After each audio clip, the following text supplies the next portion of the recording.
మొత్తం తీసేయబడి ఉంది ఈ చిత్రం.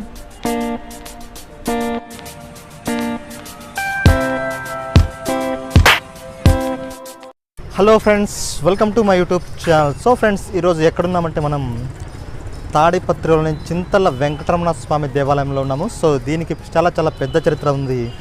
ఇందులోని స్తంభాలపైన ఉన్న శిల్పాలు రాత్రులు భజన చేస్తూ ఉంటే ఇక్కడ నివసిస్తున్న జనాలకు సౌండ్ చాలా పెద్దగా వినిపిస్తూ ఉండేది. అండ్ వాళ్ళు ఆ సౌండ్ భరించలేక ఇక్కడ ఉన్న శిలలు శిల్పాల యొక్క ముక్కులు మూతులు, ముఖ్యంగా ముక్కులను అయితే పగలగొట్టారు. సో లోపలికి వెళ్ళి వాటి పరిస్థితి ఎలా ఉంది అండ్ ఈ గుడి గురించిన విశేషాలు మరికొన్ని తెలుసుకుందాం. సో లేట్ చేయకుండా వెళ్ళిపోదాం. ఎవరైనా మన ఛానల్ని సబ్స్క్రైబ్ చేసి